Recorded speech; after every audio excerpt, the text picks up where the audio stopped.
for coming out, everybody. I'm excited that Ben Affleck's on the show, I've got to say. Oh, yeah. First time. First time. I'm excited that Chris Messina's on the show. First time. In Air? Unbelievable. He killed it. So good. He was so good. I love that film so much. So good. I loved it. I absolutely loved it. I loved it so much, it felt like I was like, oh, this is like just a brilliant movie. Yeah. It's not about like a car jumping over a building. No. And it's not about like, it's not sort of a cello played in a minor key. Yeah. As someone rides a bike to a laundrette, right. You know? And I like that, but what I want is this. Yes! You know? When I walked out of that movie, I was like, I will watch this movie 10 more times in the next 5 years, and I will be so hungover every time I watch it. Correct. I can't wait. We could do this all day, but it's that time. It's that time. It's that time. It's time for the news. And here's the news. This afternoon, the FBI arrested a 21-year-old Massachusetts Air National Guardsman in connection with the leaking of classified documents. What are you talking about, Rob? What are you doing? What's happened there? I was just commenting to Lauren. I don't know how you say certain words. The fact that the prompter was the number 20-ONE-year-old. It freaked me out, if I'm honest, as I was reading it. Scotty, can you film the prompter? Roll back at how we've chosen to say the words 21. Wow.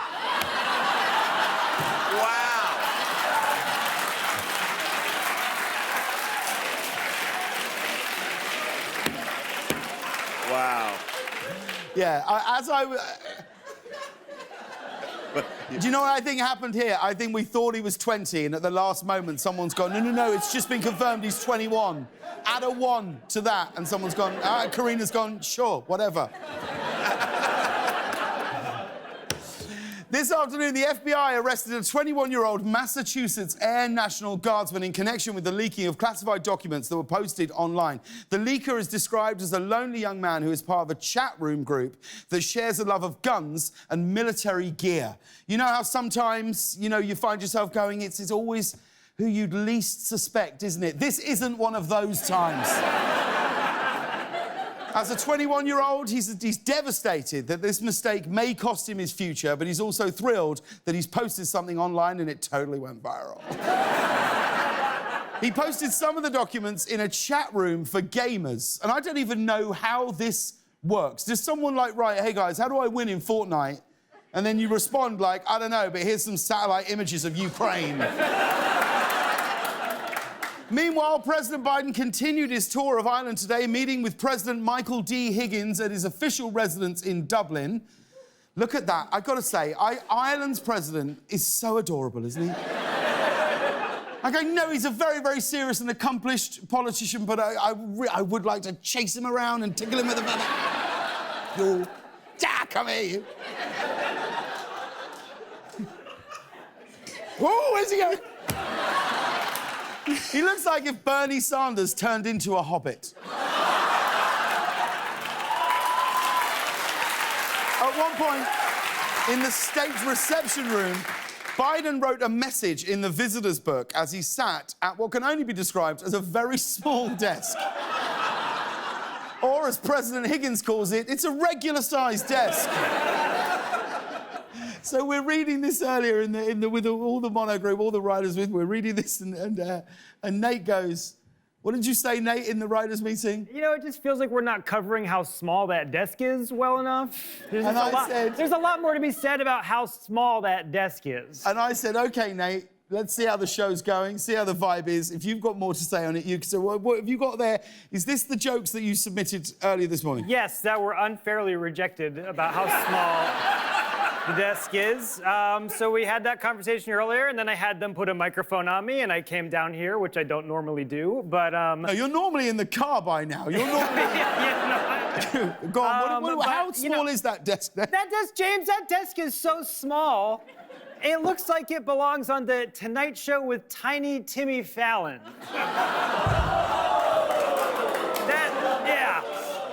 Yep. I went there, and I'll go even further, because that desk, James, is so small that even those tiny desk concerts are like, we can't work with this thing.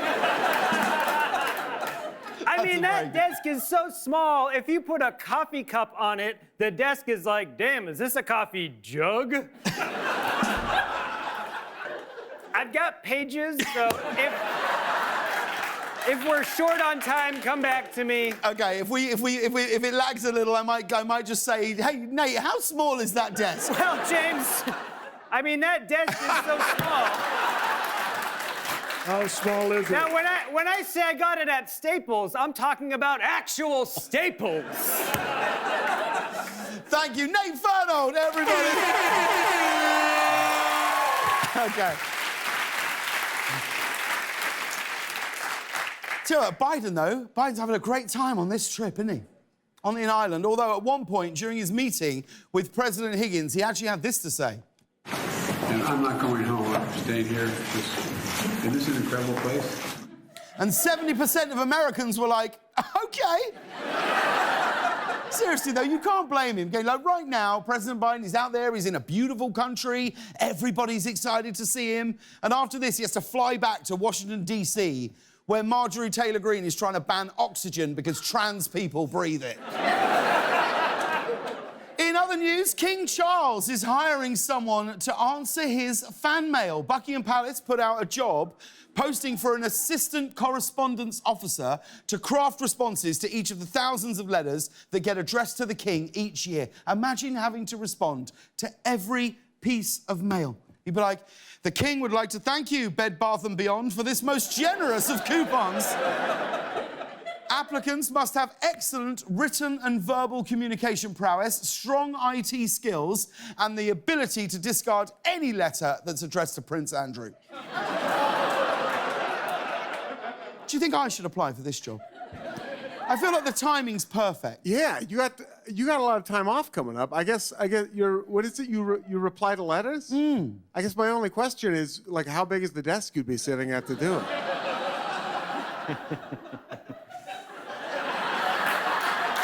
I mean, I hope you'd be at one bigger than the one we saw before, because that desk...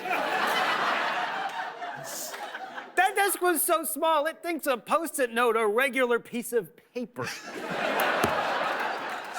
And did you see this? Last night, the Chicago Bulls played the Toronto Raptors, and DeMar DeRozan's 9-year-old daughter went viral due to her high-pitched screams to distract the Raptors attempting free throws. Here she is here. And here's the voice you're hearing when Raptors shoot. She's screaming.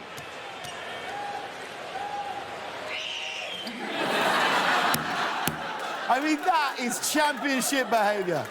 I love it. I love that. I do the same thing. My kids are sitting in the crowd at Seth Meyers' show right now. Now, I tell you what, her strategy worked. Watch this.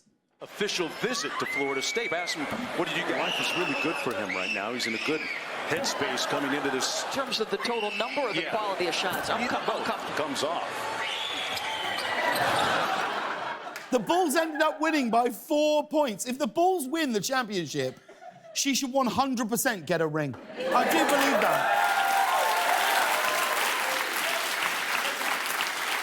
Although you watch that clip, this is how you know, you understand, we know, like, people go, the game's got soft.